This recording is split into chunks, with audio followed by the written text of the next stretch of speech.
Good morning, Year 6, and welcome to Lesson 4 Literacy this week. Now, today we're going to do a creative writing piece based on this picture. So, when we have a look at this picture, who do you think of?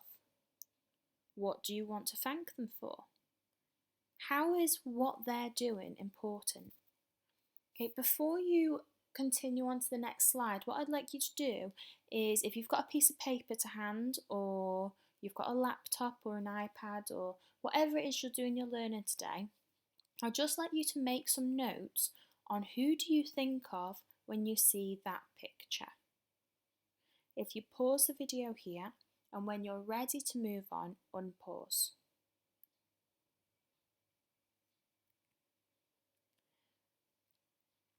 So Year 6, for your creative writing today, I would love you to do a story based on this picture.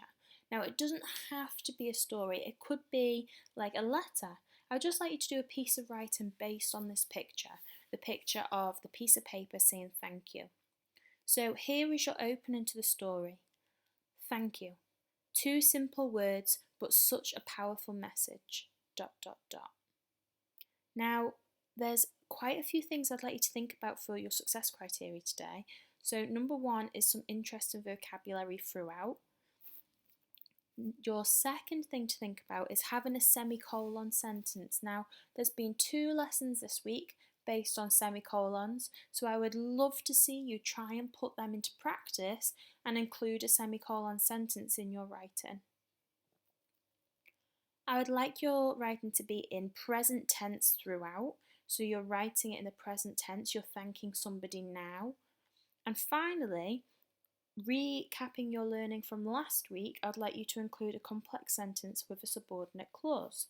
Now, if you're unsure on the complex sentence with a subordinate clause, at the bottom of the screen I've put an example. So if you have a look here, this is my example sentence. While many of us are staying at home, there are some people that have to go to work. This should be of. While many of us are staying at home, there are some people that have to go to work. Now, the main sentence in this is there are some people that have to go to work.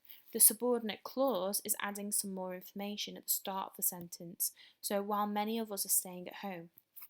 Now remember, for a subordinate clause, you use these subordinate conjunctions, which are underneath the picture, to start the sentence. So in this example, I've used while. After my subordinate clause, I have a comma. So if you have a look at the sentence, it's in red, we've got the comma afterwards. Okay, so that's probably the most challenging one for you to do today, because this is something that we did last week and the week before, rather than something this week. So it's recapping your learning. So I'd love to have a read of some of these. So if you're able to share them with me, then that would be fantastic. Some people have typed their work up and put them on Google Drive. Other people who've been handwriting their work have taken photos and emailed them through. If you're not able to, then that's absolutely fine. Do not worry. But it would be quite nice to have a look at some of the work that you're doing at home. So I hope you enjoy this piece of work, Year 6. You're doing a piece of writing based on this picture with the opening, thank you. 2 simple words, but such a powerful message.